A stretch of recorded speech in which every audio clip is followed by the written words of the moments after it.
là et on aimerait vous connaître un tout petit peu. En quelques mots, ça vous pourriez vous présenter et le lien peut-être avec cette thématique Nord-Sud et économie circulaire. Miigwetsis, Kwek, Skinak, Kalina Washish Njinkazon, au Bejuan Bergstan.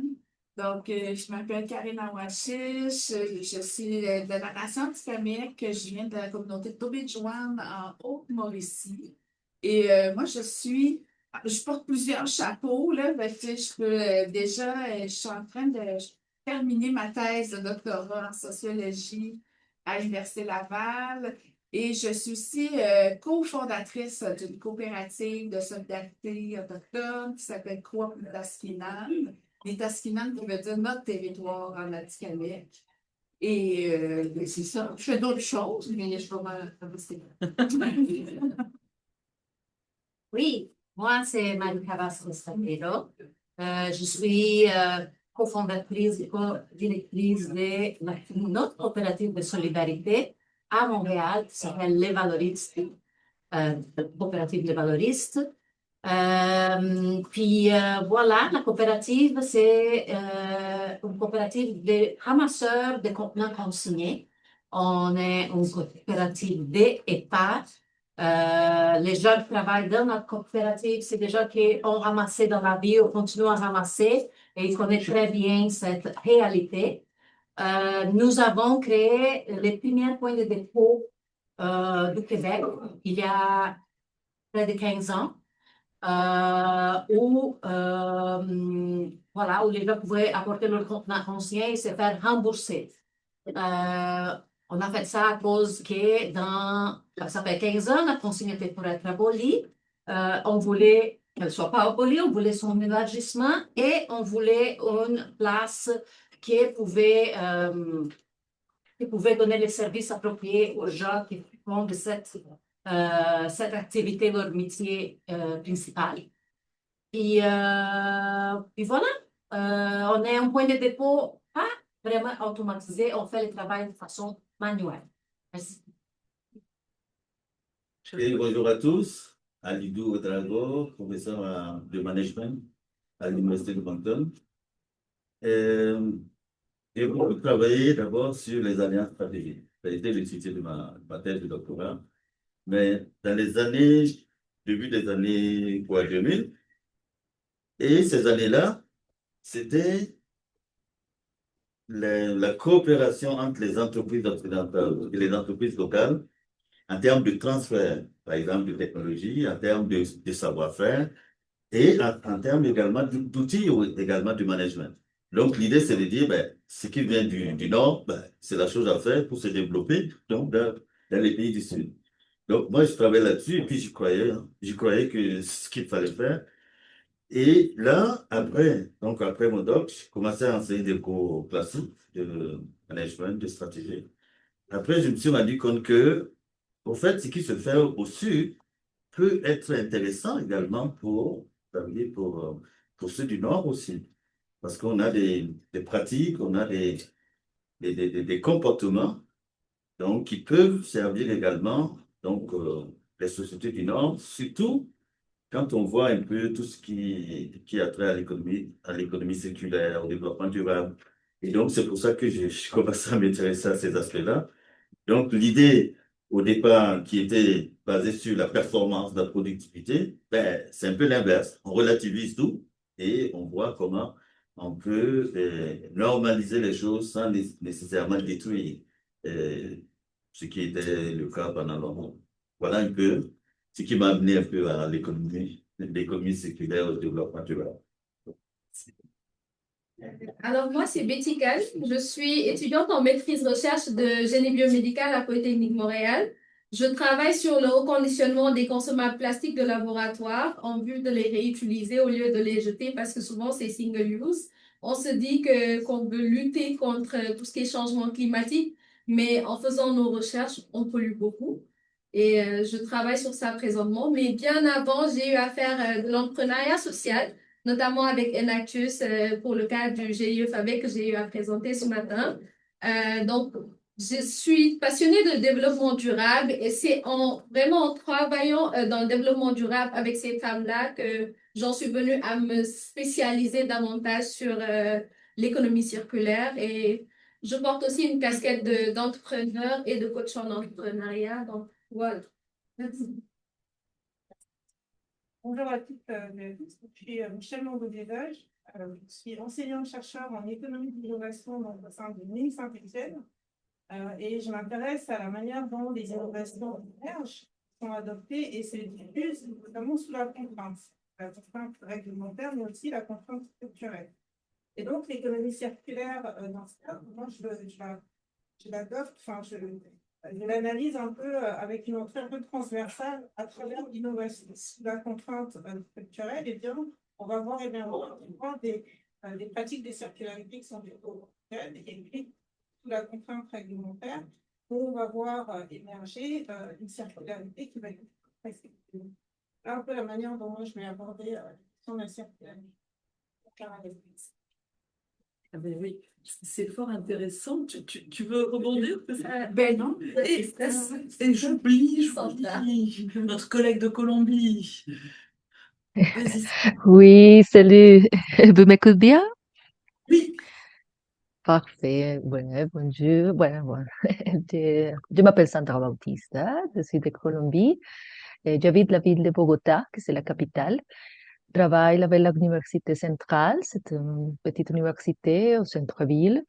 Et surtout, je travaille sur la recherche et à côté de deux lignes, qui c'est la modélisation et dynamique des systèmes sur des différents écosystémiques et surtout sur l'économie circulaire. Je travaille sur la valorisation des déchets, sur l'analyse des chaînes de valeur.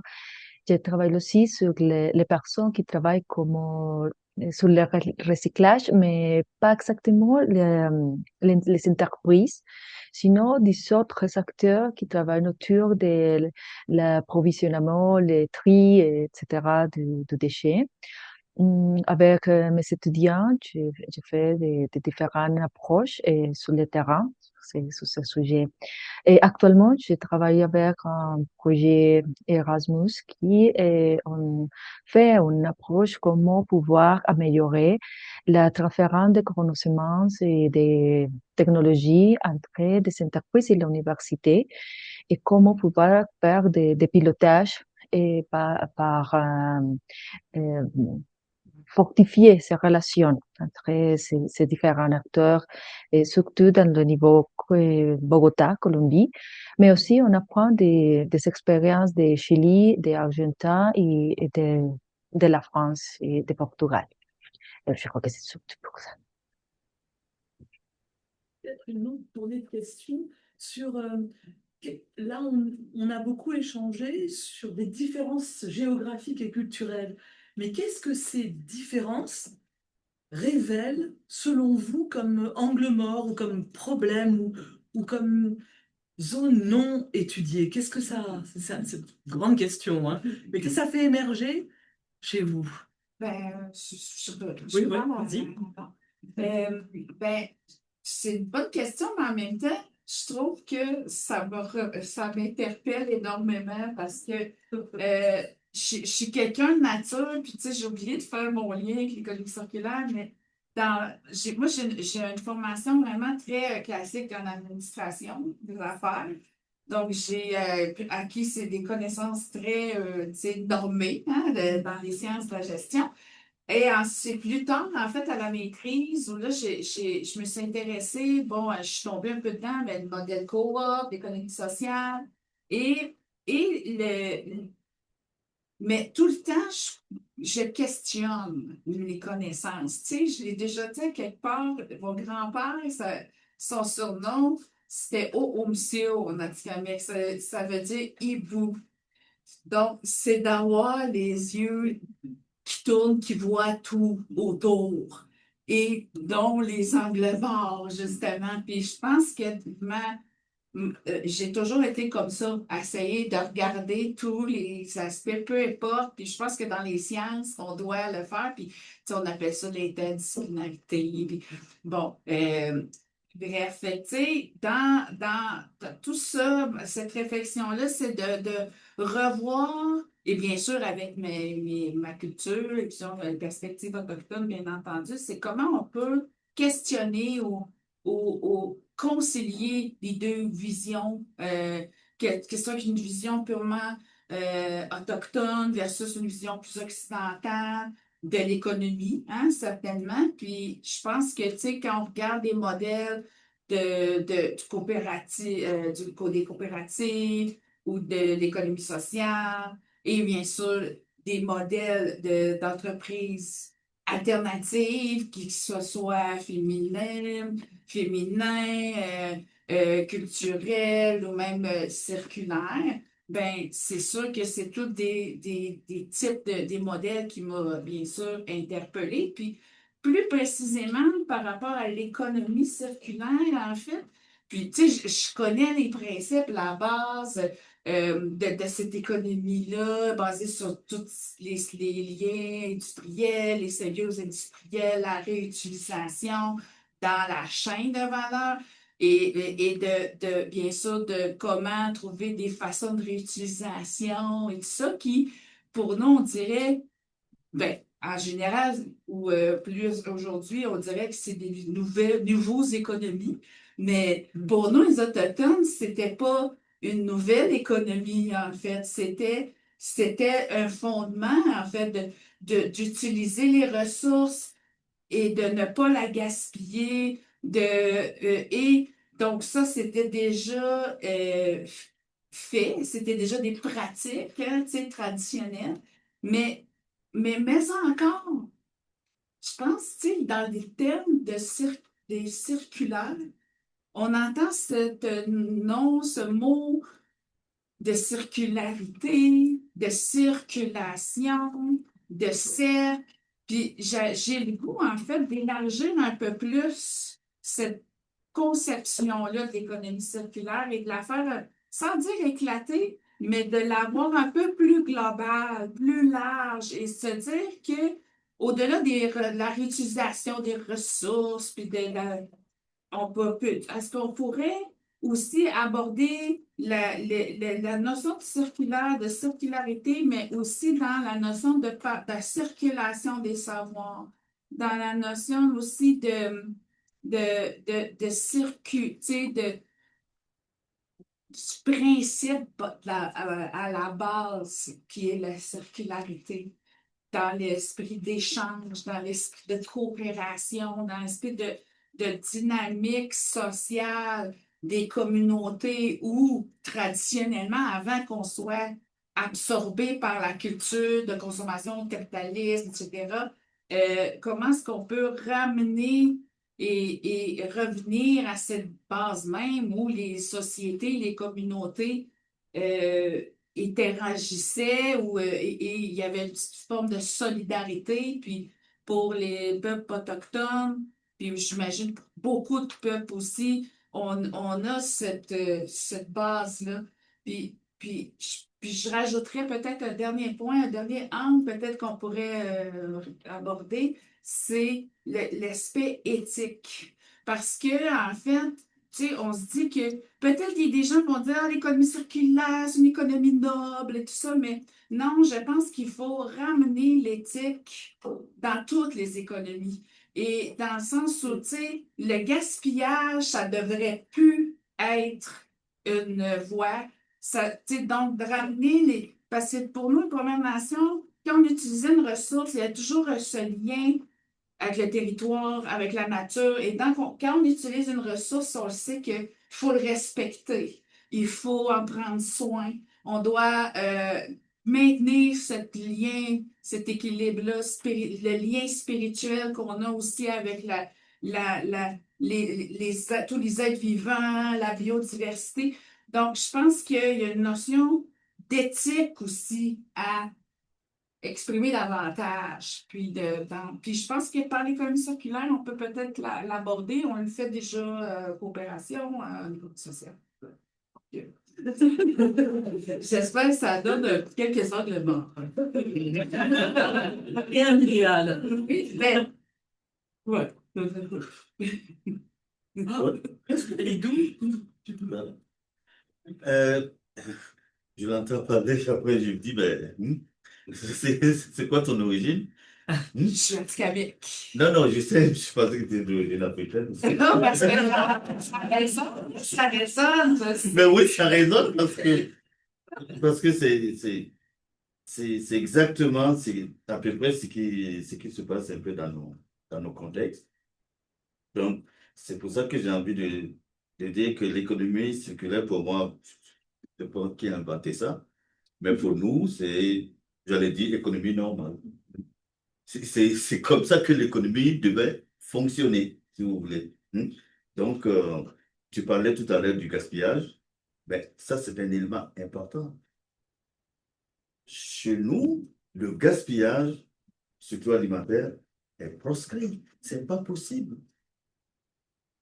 Non seulement les parents vont le faire, mais imaginez-vous, les voisins vont le faire quand ils voient un enfant gaspiller. Parce que gaspiller, ça veut dire quoi? C'est manquer de respect justement à ceux qui n'ont pas à manger. Et donc, c'est cette approche-là, par exemple, que tout du moins, on a vécu un peu avec cette approche-là, de telle sorte que tout ce qui concerne, par exemple, l'aspect de gaspillage, de recycler, par exemple, de réduire. Réduire, ça veut dire, c'est quoi? Ben, ça doit se limiter aux besoins, pas plus que ça, si vous voulez. C'est pour ça que quand on parle de performance, chaque année, on demande aux entreprises d'être plus performantes. On dit, mais pourquoi faire, si vous voulez? Donc, la performance doit être juste par rapport aux besoins, ça veut dire de la société, aux besoins, par exemple, ça veut dire des populations, etc. Donc, et par rapport justement aux besoins, ben, si tu n'as pas besoin de plus, ben, pourquoi tu vas donc produire plus, par exemple? Et donc, ça, ces notions-là sont très, très importantes, par exemple, dans nos contextes, de telle sorte que on voit, par exemple, je vous fais l'exemple, ben, il y a beaucoup qui peuvent prendre le même exemple. Par exemple, dans une famille, on achète un vélo, par exemple, pour l'aîné. Je vous dis, là, ça va faire 3 ou 4 générations. Vous voyez? Donc, plutôt que d'acheter, souvent les parents ont l'argent, souvent les moyens pour acheter un vélo à chaque enfant. Ben, il se dit, ben, l'aîné va le passer au suivant et ainsi de suite. Vous voyez un peu? Donc, cette façon de vivre et cette façon de traiter la ressource, ben, c'est que, à la limite, c'est tout naturel pour nous. Et donc, j'entends qu'on parle d'économie circulaire depuis quoi, une dizaine, quinzaine d'années, donc, de façon, nous, c'est notre vécu quotidien, par exemple. Bon, on va revenir avec d'autres exemples. Je te laisse là. Moi, je pense que le premier engouement, c'est la théorie. Je pense qu'on se fatigue vraiment à beaucoup théoriser les choses, alors que ça ne devrait pas être le cas. Et je vais abonder dans le sens, en fait, du financement des ressources. C'est pas parce qu'on a beaucoup de ressources qu'on devrait se permettre de tout dépenser. Non. C'est pas parce qu'on a beaucoup d'argent qu'on devrait acheter le dernier téléphone qui sort ou ce genre de choses. Et c'est pas parce qu'on peut se permettre d'acheter le dernier téléphone qui sort qu'on va détruire celui qu'on avait. On peut se permettre de le préserver. Et je pense que cette notion de théorisation, ça suit tellement le Nord que, en fait, on se dit, surtout avec les nouvelles terminologies, économie circulaire, durabilité et tout, on se dit que pour rentrer dans ce genre de cycle, dans ces habitudes de consommation nouvelles, écologiques, bah, il faudrait des ressources. Alors que non, pas forcément. Dans le sud, en tout cas, on le voit comme l'a dit Amika, comme c'est quelque chose de vraiment, en fait, naturel. On le vit au jour le jour et on n'a pas besoin de poubelles intelligentes de tri pour faire le tri. On n'a pas besoin de faire le compost nécessairement. C'est juste des pots de banane qu'on va donner à des moutons qui vont le manger. Même les chiens peuvent devenir herbivores. Donc, il y a cette notion d'adaptabilité, et il y a cette notion en fait de vraiment utiliser les ressources qui sont là, les adapter à nos problématiques et innover en fait sous contrainte structurelle, comme le dit Michel. Mais pas forcément se dire, ah, pour être dans l'économie circulaire, il faut des gros moyens, il faut des financements, il faut des cadres réglementaires, alors que ça va venir constituer des contraintes encore plus et freiner la créativité et l'innovation. Je vais juste compléter sur ce que dit Betty, mais moi, je vais pas un peu à contre-courant en disant que, en fait, il faut qu'on théorise. Nous, en tant que chercheurs, et là, c'est le regard des chercheurs, c'est que, en fait, il faut théoriser pour vraiment comprendre les mécanismes à l'œuvre, parce que si on ne théorise pas, eh ben, on suppose que, alors que si on théorise, on va sur le terrain, on observe ce qui se passe, eh bien, on sera en mesure après voilà, de faire des préconisations pour encore amplifier ces mécanismes-là, appuyer ces mécanismes-là. Et je pense que c'est important de théoriser, mais d'un point de vue de chercheur, pas de théoriser pour avoir des poubelles intelligentes. Oui, c'est exactement ça. On peut théoriser, mais pas en se baser sur ça comme fondement pour pouvoir innover. Oui, je suis totalement d'accord. Je pensais que c'est l'unique personne qui a réfléchi sur ça. Je dis que j'ai toute ma vie travaillé avec l'économie circulaire. Ça veut dire il y a 20 ans que je travaille avec l'économie circulaire, mais c'est vraiment les dernières années que j'ai écouté que je travaille avec des économies circulaires. Et je, ok, je suis d'accord que je travaille sur l'économie circulaire. Mais, mais vraiment, c'est ma mère qui m'a vraiment enseigné à faire de l'économie circulaire. C'est ma grand-mère. C'est à la maison que j'ai appris comment trier, comment faire des compostages avant que je sache qui ça est compostage, etc. Et c'est comment un truc d'information, de connaissances qui est mené pour la communauté il y a plusieurs des années.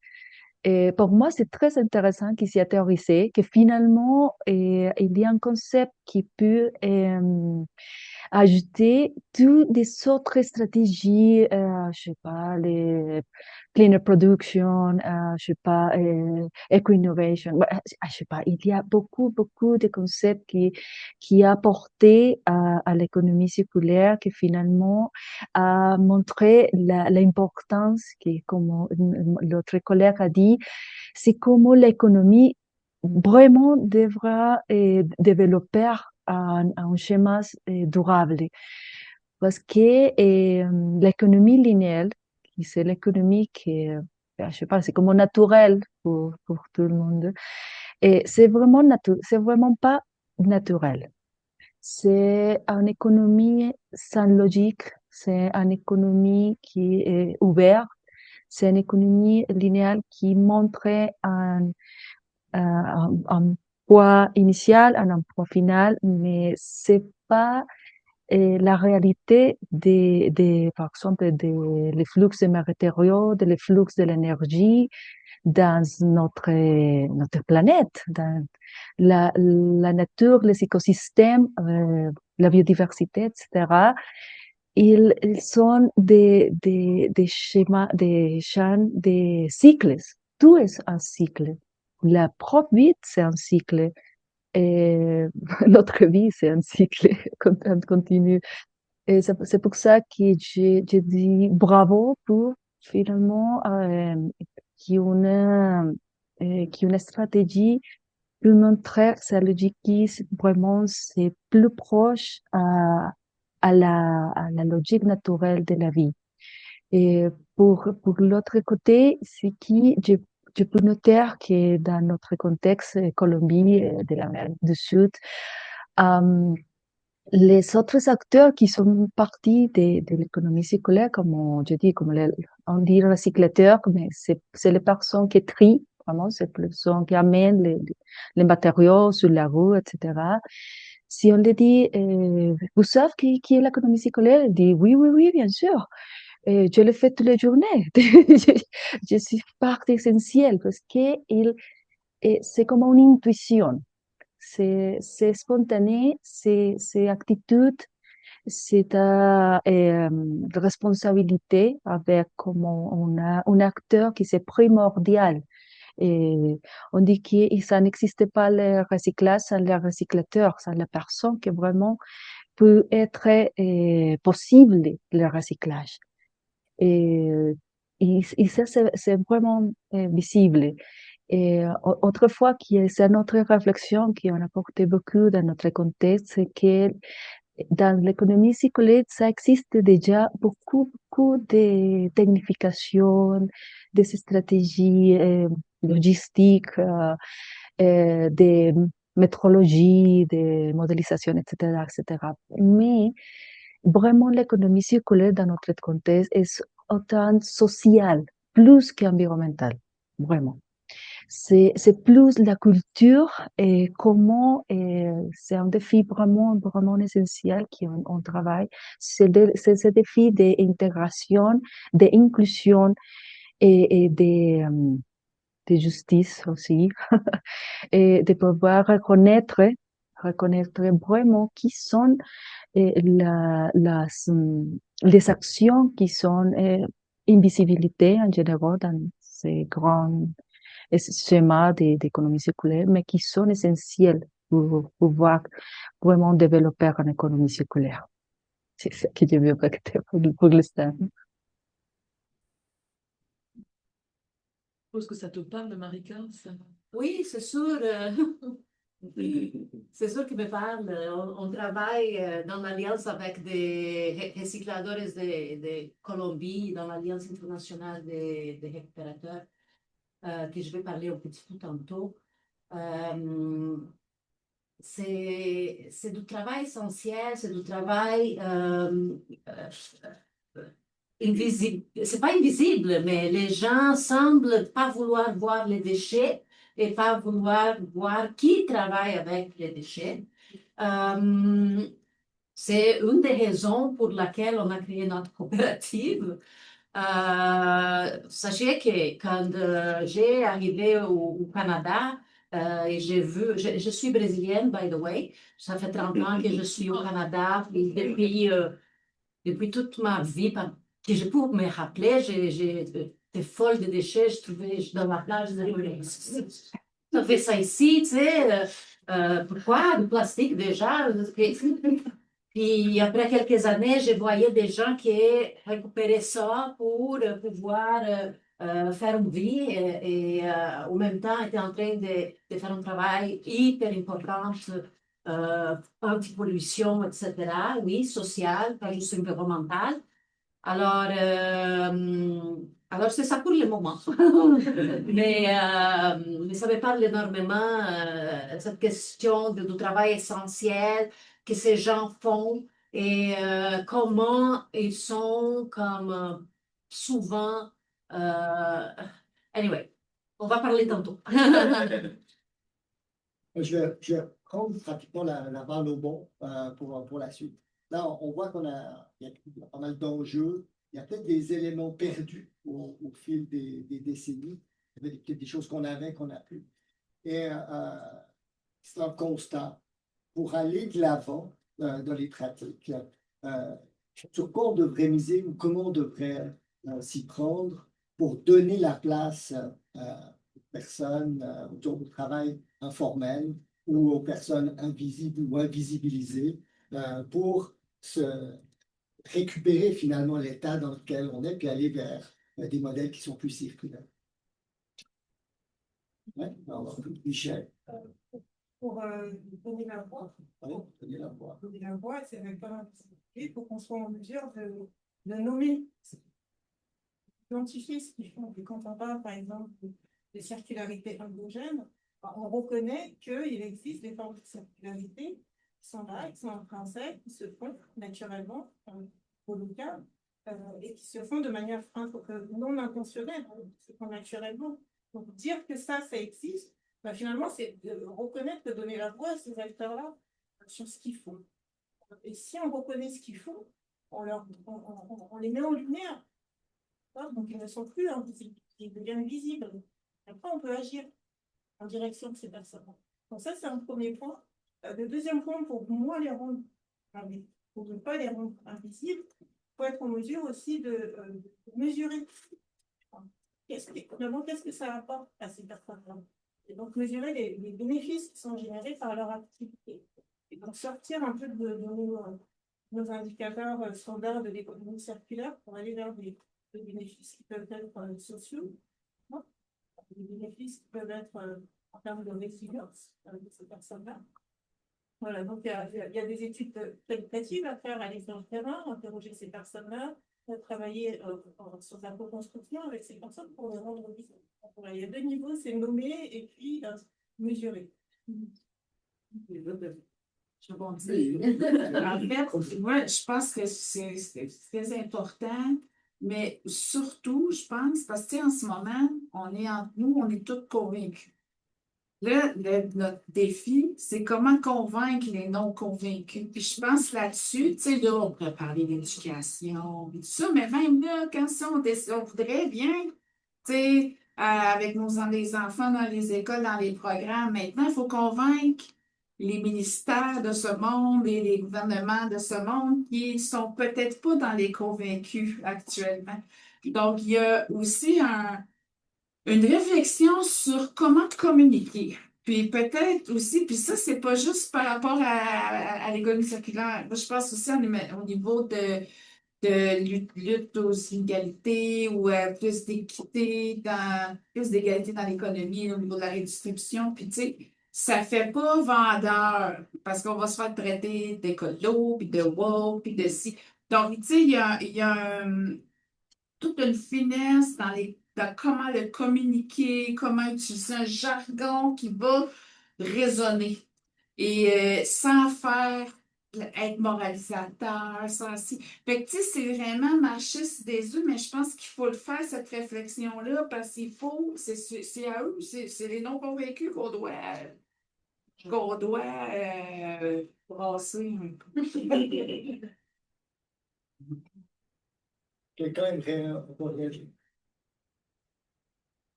Peut-être par rapport, abonder dans le même sens que Michel, par rapport au fait de les reconnaître, de les rendre moins invisibles. Parce que ce matin, j'ai beaucoup aimé la présentation, je pense, de Cédric, qui les appelait en fait les micro-entrepreneurs, parce qu'on se rend compte que surtout dans les Suds, c'est des gens qui sont très marginalisés et même on utilise des termes très péjoratifs pour les nommer, alors que ça n'aide pas à les reconnaître et ça freine en fait la communication entre les deux. Donc, faudrait avoir les mêmes terminologies que ces personnes, reconnaître qu'ils font un travail monstre que l'État devrait faire, mais que l'État ne fait pas, encadrer leur travail et être dans une dynamique de construction au lieu juste de les voir comme des gens précaires qui ont besoin d'aide sociale, ce genre de choses. Au lieu de les voir comme juste des bénéficiaires, les voir comme vraiment des créateurs et essayer de construire quelque chose au lieu de les cibler juste pour des aides humanitaires.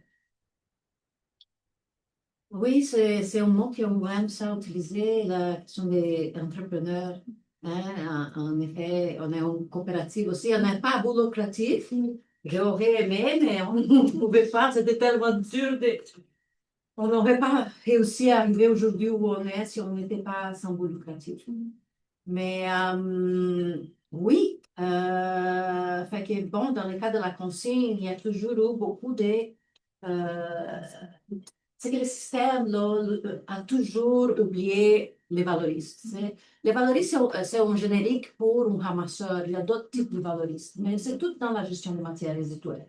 D'ailleurs, j'ai eu d'autres types de valoristes qui ont dit non, mais c'est pas juste ce type de valoristes. Il y en a toutes. J'ai tout vu. Fait que, oui, fait que aussi les donner des outils pour qu'ils puissent faire leur travail. Et c'est ça qu'on essayait de faire avec notre coopérative, notre point de dépôt. Que ça n'a rien à voir avec les points de dépôt que vous voyez aujourd'hui, ok, s'il vous plaît. Là. C'est une place où les gens qui vont te servir, c'est des gens qui font ce travail-là. Et qui connaissent le travail. Parce que, croyez-moi, au début, quand on commençait ça, ce projet, une même canette de bière, ouais. La même canette, pas de bière, de malt. Fait qu'il y avait les mêmes dessins, les mêmes saveurs, mais eux n'étaient consignés et d'autres n'étaient pas consignés. OK? Fait que aujourd'hui, ça s'est amélioré parce qu'il y a eu l'élargissement de la consigne, mais on avait besoin des experts parce qu'il faudrait faire comme ça tout le temps pour voir cette canette on peut prendre, cette on peut pas prendre, etc. Aussi, C'est sûr que c'est un travail très solitaire. Il y a beaucoup de stigmas. Il y a beaucoup de gens qui sont méchants avec les valoristes, d'autres qui sont moins, sont plutôt vont nous donner un 20 $, ça c'est un bon travail. Mais, euh, mais c'est ça, avoir c'est aussi une place où on peut interagir, c'est pas une machine. Tu vas passer toute la journée toute seule, en train de ramasser, avec peur de voir les voisins qui vont te voir. Euh, mais ça arrive en place, il y a quelqu'un qui sait qu'est-ce que tu fais, qui apprécie, connaît les valeurs de chaque canette ramassée, chaque 10 sous qu'on se penche pour prendre, et qui va te recevoir. Enfin, c'est comme un safe place qui offre des services vraiment faits pour vous, qui ramassé en grande quantité. Alors, ce n'est pas le retour d'une caisse de 6 d'un consommateur, c'est les contenants de tout le monde qui vient de partout. On a parlé des outils. Là, c'est un premier que tu mentionnais. Est-ce qu'il y a d'autres types d'outils qui peuvent justement être facilitants par rapport au fait qu'on donne la place qui revient à ces personnes?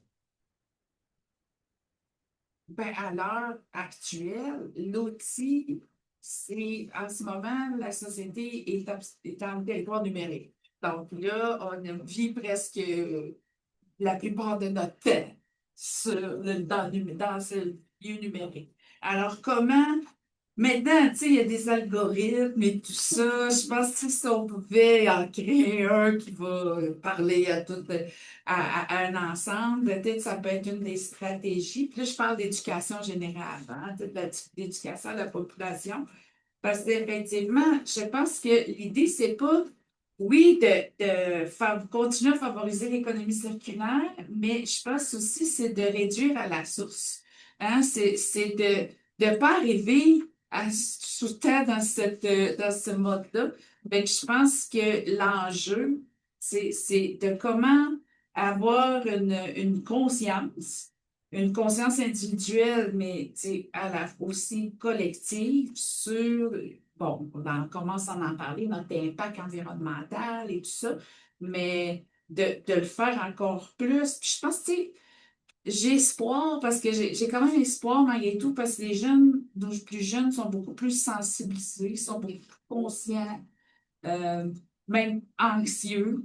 Malheureusement, tu sais, de ce qui se passe. Donc, je pense, tu sais, c'est peut-être par là créer un mouvement, tu sais, genre, sans engager un groupe de K-pop, là, mais bref. Mais tu sais, je pense que c'est ça, c'est de susciter l'intérêt pour pas que c'est comme je disais en tout cas tout tantôt, pas que ça fasse moralisateur, mais aussi peut-être d'aller un peu plus dans les bancs, tu sais, de se créer une alliance ben, dans la communauté scientifique. Je pense déjà ça peut être bien parce qu'on est nous les profs. C'est nous les profs, après, aux jeunes, puis aux plus jeunes, puis tu sais, je pense que ça, là, puis après ça, tu sais, individuellement, dans nos familles, tu sais, d'avoir cet échange-là, cette transmission-là à faire de ces valeurs, de ces principes-là, tu sais, dans le fond, l'objectif, c'est d'agir maintenant dans toutes les façons possibles pour le futur, tu sais, de notre planète, notre société, mais tu sais, tout en maintenant, comme tantôt on l'a dit, une économie, mais en se disant que pour être heureux, c'est pas l'accumulation qui nous amène le bonheur. C'est pas, tu sais, c'est vraiment pouvoir être bien dans une perspective là, tu sais, holistique. Nous, on utilise souvent ça, que ce soit vraiment spirituel, émotionnel, intellectuel et physique.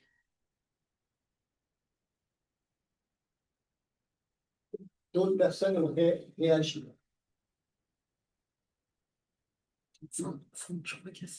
Sandra, tu veux réagir? C'est qui, tous les apports sont un peu différents. Alors, je suis peu confus sur exactement le sujet spécifique. Mais Par exemple, j'ai commencé à réfléchir avec les dernières interventions qui partent sur comment il y a une relation entre nous, qui sont, pour, pour pouvoir dire, des acteurs intellectuels ou académiques, et comment on commence une relation entre les autres personnes qui travaillent sur ça, pas seulement des acteurs urbains, sinon des autres approches d'économie circulaire que j'ai pu valoriser ou travailler dans le contexte rural. Et c'est complètement différent quand on pense dans le travail sur un contexte urbain qui c'est plus, comment on dit, comme formel, comme bien défini, comme des étapes bien établies. Mais quand on travaille dans un contexte rural, ça veut dire des personnes qui travaillent sur la terre, des personnes qui sont paysans, je crois que c'est l'expression, qui peuvent faire production alimentaire, etc. Et je pense que j'ai changé beaucoup ma façon d'interagir avec ce type de personnes et qui m'a aidé à valoriser, bueno, sí, à valoriser beaucoup les travaux expérimentaux et les travaux des relations personnelles. Et parce que c'est comme une autre typologie de dialogue. C'est un dialogue communautaire, c'est un dialogue, par exemple, des bénéfices et pas seulement de la perception de productivité, je sais pas comment dire, d'optimisation, de réduction des coûts, de production meilleure, etc. Non, c'est une vision de pouvoir am- une amélioration de la qualité de vie et aussi de la relation entre les personnes de cette communauté. Mais ça, c'est ma expérience. Et aussi les travaux de pouvoir faire une négociation ou de pouvoir vendre des produits qui sont valorisés des déchets, ou d'introduire comme fertilisation dans son propre cultif. Et c'est une perception très intéressante qui m'a nutri beaucoup pour après travailler dans le contexte urbain. Parce que comme ça, et quand les personnes peuvent vraiment connaître, on dit face to face, ça veut dire qu'il va pouvoir, que la personne se va bénéficier de ces déchets ou de ces recyclages, ou comment ces transformations peuvent améliorer, par exemple, la maison d'autres personnes ou va donner des opportunités d'éducation, par exemple, à les autres jeunes, etc. Ça change l'attitude et il y a beaucoup de compromis de la communauté, des citoyens, de l'université aussi, de mes étudiants, quand il y a beaucoup de relations avec ces contextes qui montrent que l'économie circulaire le fait les personnes et qui va bénéficier pas seulement les changements climatiques, que c'est comme une chose un peu pas que tu peux toucher, mais quand tu peux voir que c'est une amélioration des communautés, des personnes réelles, des productions, etc., ça change beaucoup la vision et bien sûr on numérise, on quantifie, on fait des indicateurs, on fait des tout. Mais on peut voir que ces comparations entre ces deux contextes et comment la relation personnelle et la relation humaine, et c'est comme un catalyseur de l'expérience et qui facilite après déjà un meilleur développement de ces chaînes de valorisation, par exemple. C'est ça qui j'ai pu comme complémentaire, comme montrer à notre autre côté. Vas-y. J'ai une idée, en fait, parce que je pensais parler de communauté, puis il y a quelque chose qui est vraiment culturel, ça, au Québec, puis sûrement aussi ailleurs. C'est les fameux marchés aux puces. Mais on dirait qu'on est moins, on dirait qu'on se perd ça, on perd cette idée, mais quand il y a des bazars ou mais on devrait ramener cette culture-là de faire des lieux où les gens, bon, ben, de ça, seconde main et tout ça, mais aussi valoriser les valorisent, en fait. Parce qu'ils ramassent des choses qui... Et ça, ils aimeraient ça voir, parce que nous, on aime ça, acheter, magasiner, c'est sûr. Mais, tu sais, si on va, c'est dans la réutilisation, proposer des produits valorisés, et ça pourrait créer des lieux de rassemblement communautaire, tu sais, ça renforce la cohésion, et puis, mais je pense qu'on gagnerait à multiplier, et même les villes devraient embarquer de laisser, de nous donner un endroit, parc X, pour pouvoir faire ça tous les mois. Puis même, je pensais à des initiatives de coop, là, tu sais, où j'avais appris justement un ancien colloque tu sais, du réseau, où 80% de ce qu'on possède dans nos maisons, on l'utilise presque jamais. Fait que, tu sais, on vit dans des objets, en fait, tu sais, puis j'imagine des sociétés dans 500 ans nous regarder et dire, hey, ils vivent dans des objets. Ces gens-là sont bizarres, ils restaient forts. Ils se tenaient pas ensemble, je sais pas trop, mais bref, mais tu sais, ça pourrait être aussi, tu sais, de partage et puis que ça devienne une tradition, puis qu'une culture, tu sais, que tu vas voir tes gens jaser, aller voir dans la foire des valorisés. Je sais pas comment on peut l'appeler, mais bref. Ouais, c'est une idée. C'est comme s'il nous manquait d'outils théoriques, parce que là, on vient quand même pas mal du management et de l'économie, et tout votre discours à tous, c'est des discours faits par des valeurs, avec des épistémologies autres. Donc il y a comme un décalage entre toutes ces valeurs, qu'est-ce que j'avais noté comme cette dimension sociale, et puis une espèce de réalité managériale ou économiste ou de gestiologue. Il y a un gros fossé et on est en manque, je pense quand même, de formalisation alternative. Et je te regarde, Abidou, parce que je t'ai fait mention d'un article que tu as paru dans la RFG sur Alternative africaine, avec toute une manière de penser différemment le management en Afrique. Tout à fait. Donc, qu'est-ce que vous pensez ça, sur cet appel un peu à trouver je sais pas. Ben moi, je crois que le client, c'est le patron. Tu sais, donc, les consommateurs, c'est eux qui disent, mais allez, on agit comme si c'était le marché qui nous dictait quoi acheter. Fait qu'on est un peu on est aliéné dans ça. Mais je pense que c'est ça a stimulé un mouvement dynamique. Et au final, quand on est conscientisé, on revient à, ben, on va faire des meilleurs choix, puis forcément, on va influencer les entreprises, les producteurs. Mais on est tellement pris dans un système globalisé, puis je suis pas contre là, les liens entre les interpays, c'est pas ça, c'est on est sous le poids d'un système là, mondialisé, puis peut-être plus ou moins connecté, en fait, ancré dans les communautés puis dans les territoires. Il n'y a pas d'alternative. Oui. Alors. Oui, il nous faut des outils, c'est vrai. Il nous faut vraiment des outils. Mais, donc, les chercheurs, la balle vous est lancée. Les chercheurs, nous devons, voilà.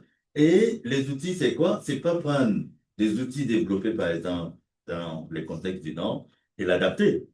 Non, c'est créer des outils spécifiques parce que et pour que ces outils aient du sens, il faudrait qu'on tienne compte naturellement du contexte, des valeurs, donc, qui ont présidé justement donc à ces outils-là. Donc, on ne peut pas les transposer, il faut vraiment trouver des outils spécifiques. Des spiritualités, des ontologies, il y a des choses derrière. Il y a de lourd. On donne juste un exemple. Je ne sais pas si c'est décalé ou pas, vous allez me dire. Par exemple, au Burkina, il y a pas moi, la chefferie, par exemple, coutumière, très, très respectée, vous savez. Et on observe depuis ces dernières années que des conflits sociaux qui oppose des employés, donc, ou du moins des employés à leur employeur, imaginez-vous la solution. Donc, la solution vient justement de cette autorité-là. Pas, pas la justice, pas justement, c'est pas moi, les différentes, c'est pas moi, les différentes institutions qui devraient trancher. Donc, officiel, ben, c'est lui le monsieur qui est respecté parce que bon, il est respecté parce que bon, c'est une autorité coutumière qui est respectée par la population. Et c'est lui qui apporte la solution justement. Donc, dans un conflit de travail, donc, entre des employés et un employeur. On l'a vu, Lydie, tu peux peut-être me contester si ce n'est pas vrai, le Moronava, par exemple. Donc, il arrive donc, à apporter des solutions à des conflits de travail entre des employés donc, et un employeur. Alors que, naturellement, dans la logique, il n'y est pas, lui. Ça veut dire qu'il faut aller à, c'est pas moi, à l'inspection du travail, il faut ensuite aller à la justice, tout ça. Mais les gens préfèrent aller le voir et il apporte justement la solution. Et généralement, tout le monde applique la solution qu'il propose. Donc, c'est. Ça, Voilà. c'était le rôle du curé dans le temps. Oui, voilà, Québec, c'est mais ça. là, il Voilà. n'a plus le nom de Non, mais- bref. Puis les anciens sont au CHSLD. Et c'est pareil. Bah, exactement, voilà, c'est ça. Non, mais- Ben, il faut qu'on revienne justement donc à des pratiques de ce genre, plutôt que d'appliquer la rationalité, par exemple, le droit du travail, etc. Bon, c'est bien beau, mais ça ne donne pas de solution. On n'a pas de solution. Le problème, c'est ça. Est-ce qu'on peut réagir? Mhm. Je vais être provocateur. On parle de modèle social, de sécularité, tout ça, mais c'est ce que nos sociétés reflètent et qui apprennent aux jeunes, aux moins jeunes, dans le sens de modèle de réussite d'un membre de société, c'est dans quoi? Moi, je regarde, je suis immigrant, je ne veux pas vraiment venir contre l'idée qu'on a derrière nos consommations, il y a un esprit de respect, tout ça, c'est vrai. Mais par contre, le même immigrant, une personne qui vient dans une société où il peut s'offrir, il va acheter les grosses autos, il va acheter la grosse maison. Je veux dire, il y a quand même une certaine offre affordance de nos sociétés qui amène cet vouloir utiliser et aussi en tant que membre de société, il y a cette réussite. OK, moi j'ai une vie, je travaille fort, je mange pas. C'est ça, j'ai droit. Ben oui, ben. J'aimerais, je suis provocateur dans ce sens. Comment vous voyez ça? C'est ça. Moi, c'est vrai. Bon, je peux vous rapporter dans son sens. Je peux prendre par exemple l'exemple des Chinois, par exemple. Ce qu'on dit souvent, ils nous vendent par exemple ils nous vendent les chinoiseries, vous savez, les China Mall, hein, ils nous vendent les chinoiseries et à partir du moment où ils sont riches, ben, leurs femmes vont faire des courses dans les magasins Louis Vuitton, ils achètent des Ferrari, etc. Et ils n'achètent pas ce qu'ils nous vendent justement. Donc ça c'est pour abonder dans votre sens. Mais sinon, et pour revenir à la réalité, moi, par exemple, quand j'étais petit, les personnes qui avaient les moyens, qui avaient beaucoup de moyens de s'offrir tout ce qu'ils pouvaient, on ne pouvait même pas les reconnaître. Honnêtement, on ne pouvait même pas les reconnaître. Ils étaient comme tout le monde. Ils étaient comme tout le monde. On ne pouvait pas les reconnaître. Ils n'avaient pas la grosse maison, ni la grosse voiture, etc. Et donc c'est ça qu'il faut que nous retrouvions justement. Le mec, il était fier justement de vivre parmi les siens, même s'il avait donc des moyens quand même qui lui permettaient par exemple de se distinguer. Il ne se distinguait pas, et ses enfants non plus, par exemple. Il était donc éduqué par tout le monde, par la société, par le voisinage, et il acceptait ça. Là où je suis d'accord, c'est que dans certains, ou du moins dans certains quartiers, par exemple, même dans un même pays, ça change. Il y a des parents qui vivent quasiment en vase clos, là, vous savez, les enfants aussi, donc ne sortent pas, ne se mélangent pas avec les autres enfants. Et donc, ça crée quand même une séparation. Et ça, moi, je le déplore. Je le déplore parce que moi, quand j'étais petit, j'étais à l'école où il y avait tout le monde. Il y avait donc des enfants de parents aisés, moins aisés, etc. On appelait ça, c'est l'école qui était normale, si vous voulez. Aujourd'hui, même dans mon pays, au Burkina, ben, il y a déjà une séparation. Il y a donc il faut qu'on retrouve ces valeurs-là et pour rester nous-mêmes, par exemple. Peut-être pour compléter avec cette perspective un peu du migrant qui arrive et qui surconsomme, moi je dirais que le migrant il raisonne un peu par phénomène de rattrapage, un peu comme un rattrapage industriel. Il surconsomme et puis après, quand il retourne à la source pendant les congés, en fait il a envie de retrouver la simplicité parce qu'en fait on se rend compte qu'on est tellement bien en fait avec peu, je dirais pas rien, mais avec peu, avec le minimum. Et que on se repose tellement avec ce peu que quand on rentre ici, on se rend compte de la quantité en fait d'avoir ce tout. Donc voilà. Il a une forme passe. Voilà, c'est Mais moi, j'ai goût, juste une dernière petite affaire, c'est que j'ai goût de provoquer. En fait, ce que vous avez amené, vous avez totalement raison. Puis, tu sais, quand, mettons, on vient d'un milieu moins aisé, et puis que là, on a les ressources, puis, tu sais, ils ont le droit d'en profiter. Tu sais, on pourrait dire ça, le droit d'en profiter, puis d'avoir une belle voiture. Bref, ça je ne remets pas ça en question. Puis, mais justement, pourquoi il faudrait limiter? Parce que notre génération, ils en ont bien profité, hein, puis ils en ont bien utilisé des ressources, puis ils ont eu des maisons pas chères. Puis, en fait, moi, je serais plutôt à dire, à provoquer la génération qui nous ont précédés, où eux, ils en ont bien, bien profité, disons, puis de tout ce que le développement amenait et tout Les ça. boomers, t'es en train d'attaquer les boomers? Mais ce que je veux dire, c'est qu'ils ont été, ils en ont bien profité, mettons. Daniel? Oui, le boomer. Le boomer. En fait, moi, je suis la Après, c'est ça. J'ai connu la récession des années 80, 90 et autres, donc je n'ai pas profité. Mais tout ça pour dire que quand on parle d'économie circulaire de nécessité, moi, les grands-parents, les parents des grands-parents étaient aussi en économie circulaire de nécessité. Il n'y avait pas de gaspillage. On économisait tout, on recyclait tout, on réparait tout.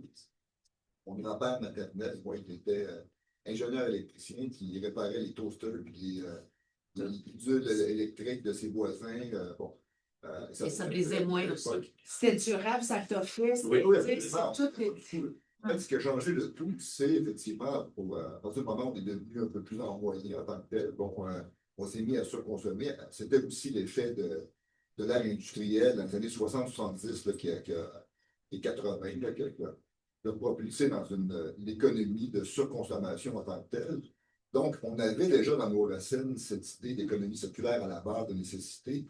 Et là, on essaie de la retrouver par des moyens, comment dirais-je, oui, de marketing et autres, en sens d'éducation et tout.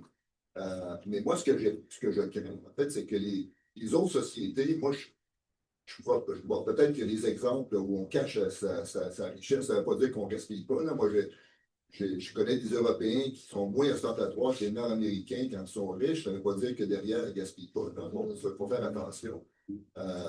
Mais c'est comment avoir des contre-pouvoirs à l'économie linéaire et à la surconsommation. Je ne sais pas comment on peut combattre les influenceurs qui influencent nos jeunes à surconsommer. On est dans une caisse de résonance sociale. Tout le monde pense à la même chose.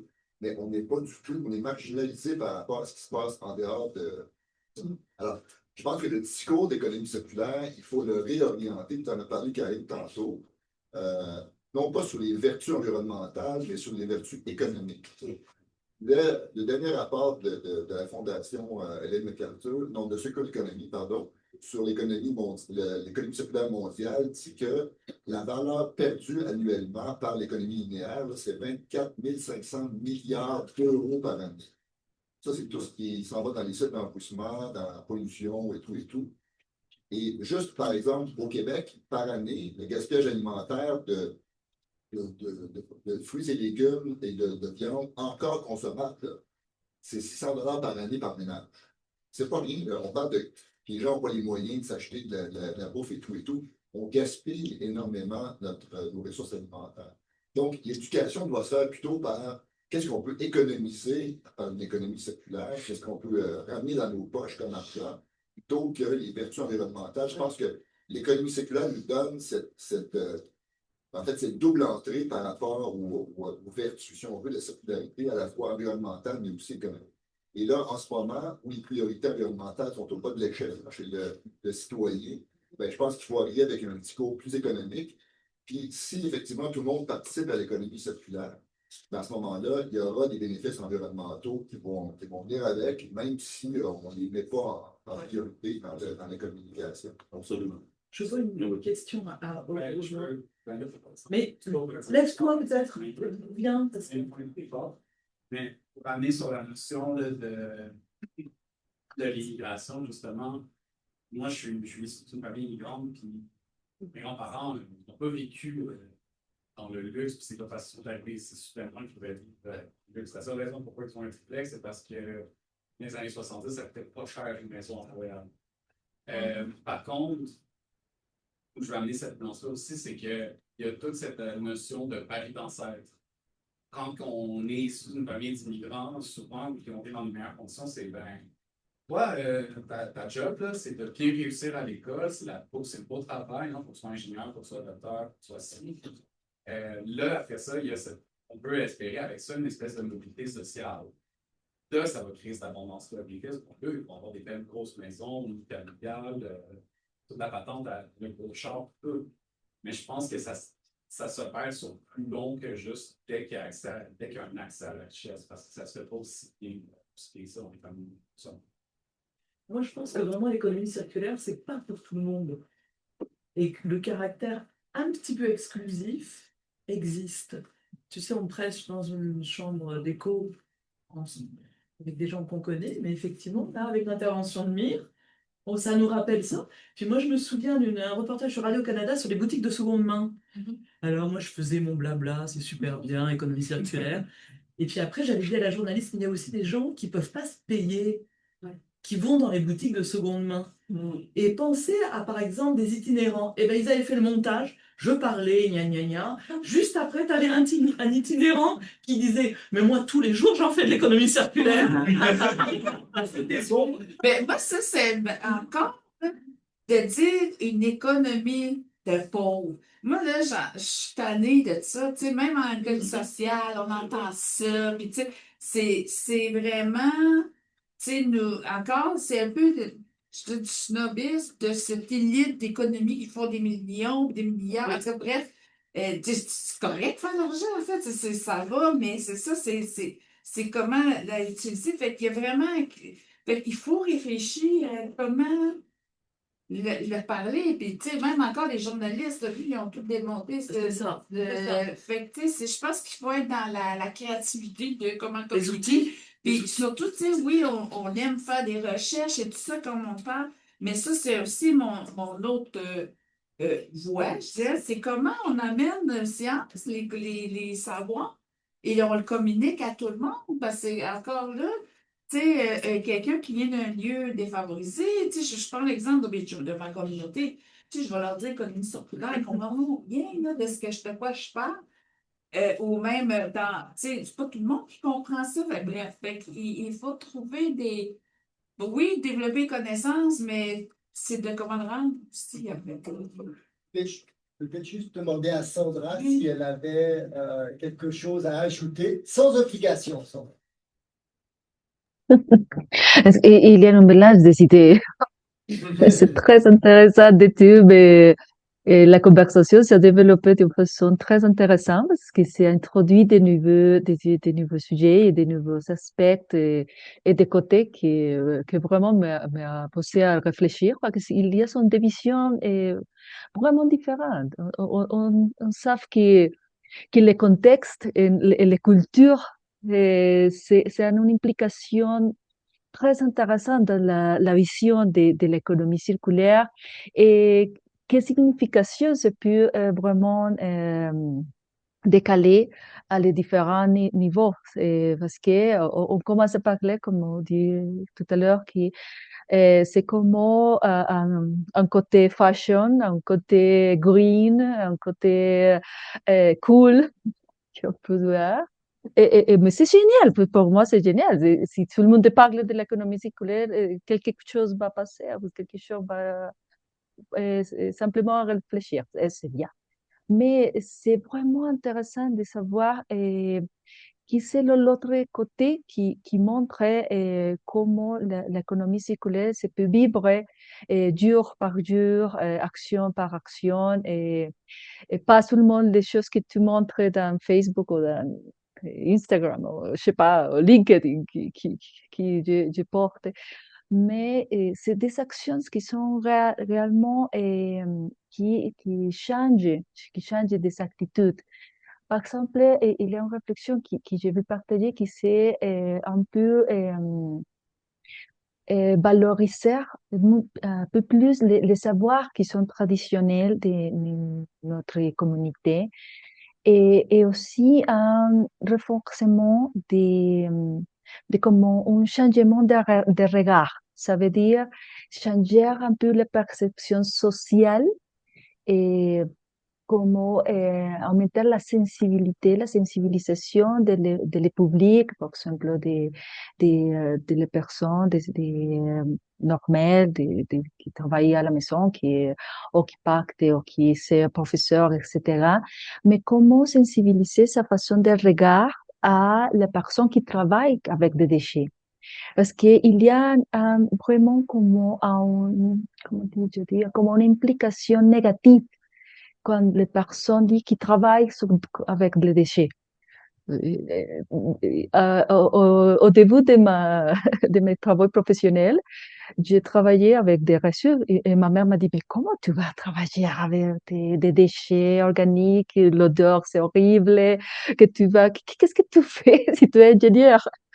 Et j'ai dit, oui, mais je dois, et je me rappelle de mes amis qui se moquent de moi. Mais c'est aussi quand on peut regarder sur les rues et on peut voir les personnes qui, c'est toute la journée, vraiment, qui travaillent avec la main et qui travaillent avec les déchets. Il y a un regard différent dans les autres personnes. Il y a comment un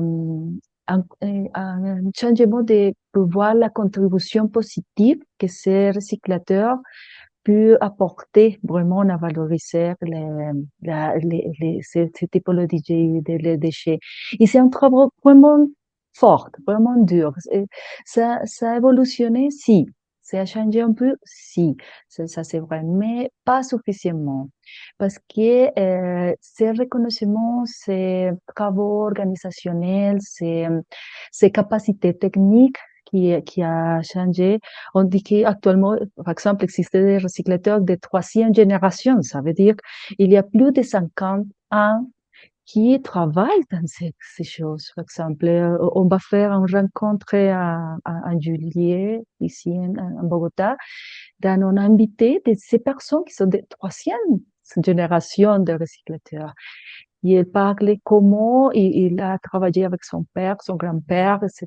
Et comment il peut voir qu'actuellement, il y a une sensibilité et une valorisation de son savoir-faire, de son tradition, et qu'ils sont fiers de dire ça. Oui, je suis un recyclateur, je travaille avec des déchets. Tous les journées, je travaille entre les déchets et ma contribution, c'est fondamental pour la durabilité de Bogota, par exemple. Il le dit qu'avec un propriétaire, c'est génial pouvoir parler avec ces types de trucs et aussi sensibilité à mes étudiants d'ingénierie, mes étudiants de master, mes étudiants, etc. Parce que ces conversations entre ces savoirs informels, qu'on dit, expérimentels, avec les savoirs formels de l'ingénierie, qui c'est mon carrière, et il y a des espaces de ces dialogues. Ça manque vraiment de ces espaces et de ces apports entre l'expérience sur le quotidien, sur les matériaux et sur comment, que matériaux sont vraiment possibles de réutiliser ou de recycler. Parce que tout le monde s'imagine que toutes les choses qui disent un triangle de recyclage et puis recycler, c'est pas vrai. C'est publicité simplement. Et c'est vraiment très, très petite la quantité, par exemple, de plastique, que c'est peut vraiment valoriser parce que dans notre contexte, ça n'existe pas la logistique de valorisation. Si le paquet dit recyclable, mais ça n'existe pas valeur commerciale, si ça n'existe pas qui les reçu, qui les transforme, c'est déchets, c'est simplement, ça va part de tous les matériaux. Et c'est les 80% des matériaux, vraiment. Tout le monde ici parle de paix, de polypropylène, etc. Mais c'est un mélange et c'est une confusion qui est vraiment le recyclateur dit. La plupart des personnes ne savaient pas comment vraiment trier, vraiment comment ça va valoriser. Et c'est vraiment très, très, très dur pour nous. Alors, je sais que j'ai parlé de beaucoup de choses, mais pour moi, c'est un point très intéressant que j'ai pu apprendre les dernières années dans mon contexte.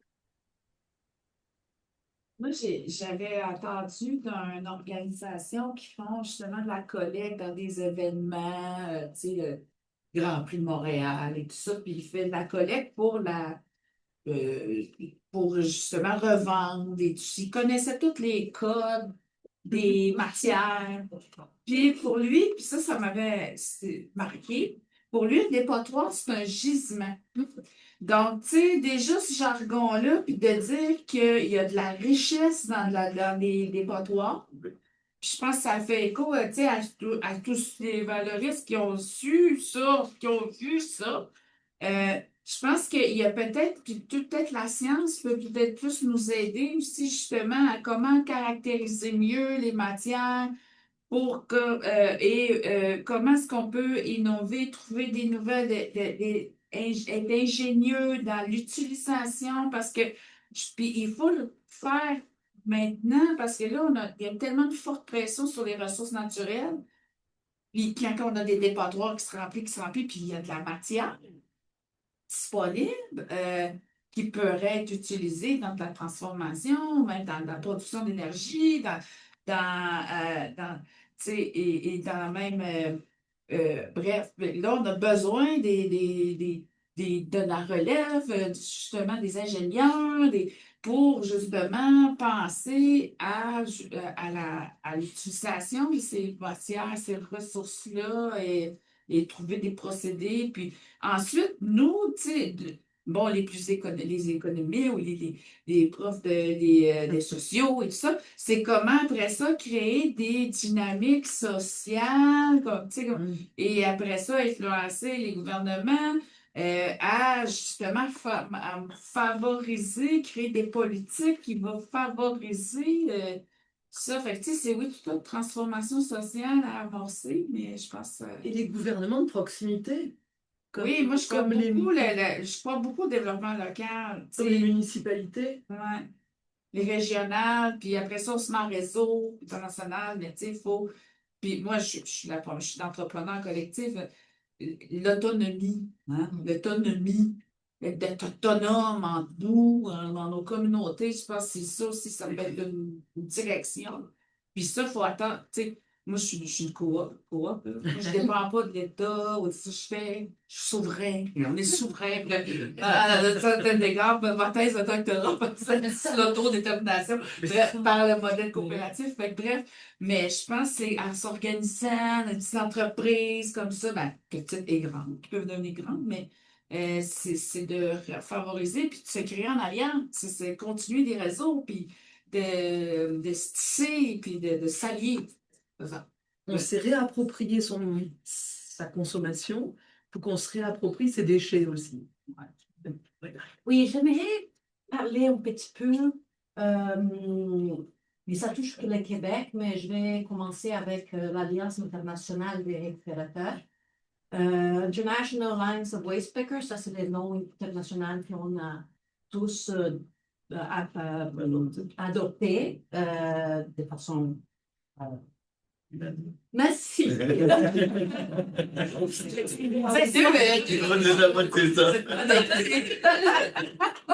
Alors, OK. L'Alliance internationale des récupérateurs est un syndicat international qui a été créé il y a un long chemin avant ça. Les regroupements sud-américains des différentes coopératives des récupérateurs ont commencé ça à niveau régional. Puis, bon, éventuellement, l'Afrique est intéressée, est venu l'Asie, l'Europe, l'Amérique du Nord, et ça s'est créé l'Alliance internationale des récupérateurs. C'est plus de demi-million de membres et de 53 différents pays. Ça doit être plus qu'un million maintenant.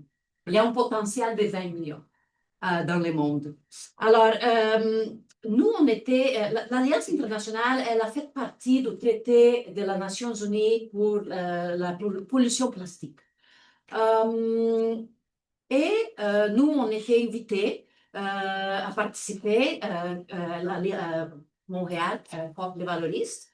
On n'a pas participé de tous les rencontres, parce qu'il y a comme 6 ou 7. On a participé les 2 dernières à Ottawa et à Genève, qui d'ailleurs n'a pas eu de traité, hein, à cause de nos amis producteurs.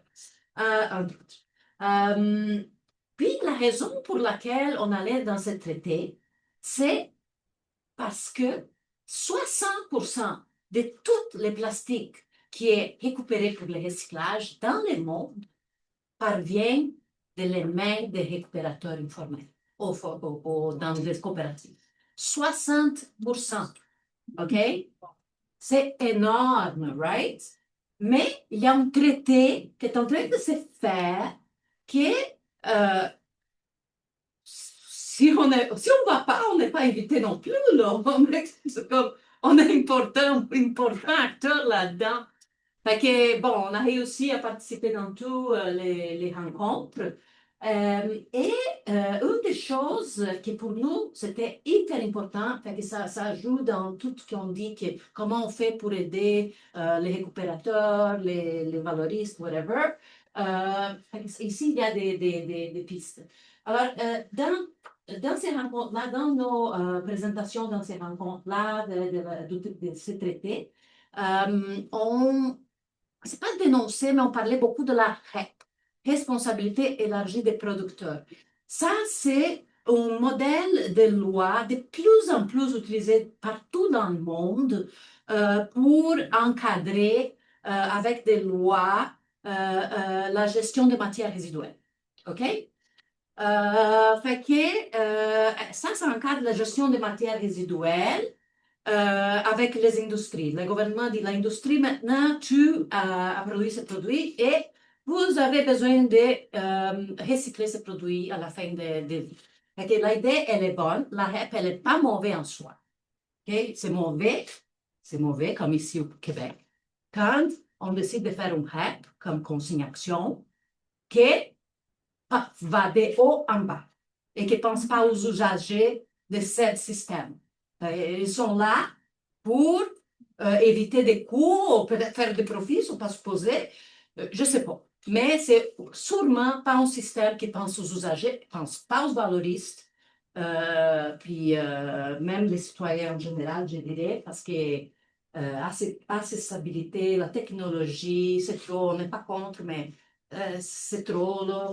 Puis la dernière chose, c'est qu'est-ce qu'on allait faire dans les traités de plastique, comme représentant de l'Alliance, et parler d'une transition juste. OK? Fait que dans tous ces apps qui vont se faire avec les traités de plastique ou peu importe dans différents pays, que le gouvernement dit, OK, maintenant vous avez produit ça et vous allez recycler ça, il y a un gros, très souvent, peut-être toujours, une grosse absence de qui est venu avant. Alors, on oublie les coopératives qui étaient là en train de récupérer tout ça. On oublie les gens qui faisaient tout ça avant. On oublie les valoristes qui étaient là avant. Puis, ça marche pas, là. Ça marche pas. Fait que nous, qu'est-ce qu'on demandait dans cette traité? Premièrement, qu'on parle de nous, on vous qui êtes valoristes, waste picker, soit dans ce traité, il soit écrit qu'on existe, on est responsable aujourd'hui pour ça, 100%. Fait qu'il faut que ça soit dans les lois. Ça, c'est une des façons qu'on peut vraiment changer les choses. Pour qu'on soit explicitement nommé dans les lois. Et pourquoi on est important? Parce qu'on est des méga acteurs dans la gestion des matières résiduelles partout dans cette planète. Et dans le système Vous des avez waste management. l'expertise, en plus. Ouais. Vous avez l'expertise. Oui, c'est comme, come on, man, I mean, on ne devrait même pas être obligé de demander ça. Oui, c'est ça.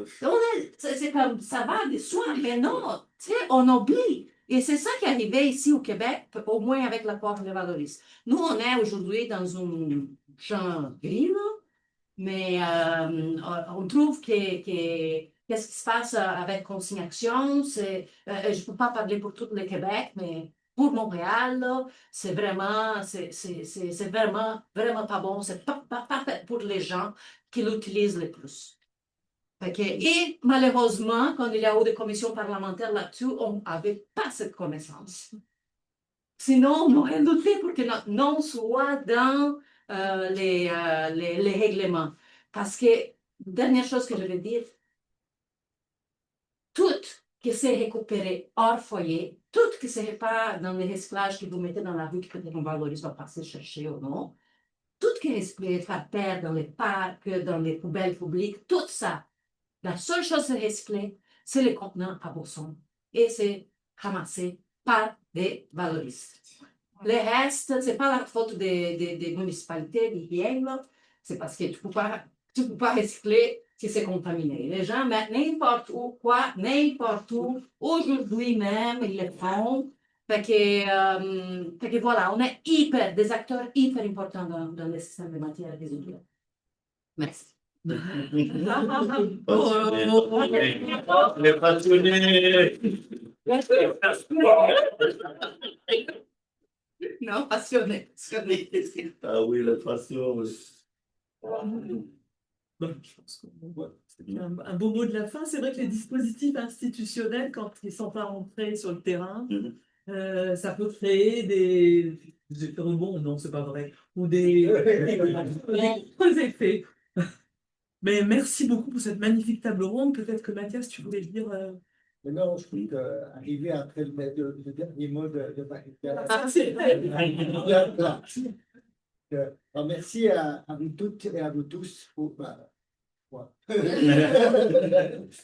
votre participation, les échanges, la qualité des échanges et la diversité des points de vue. Donc, c'est ce qu'on.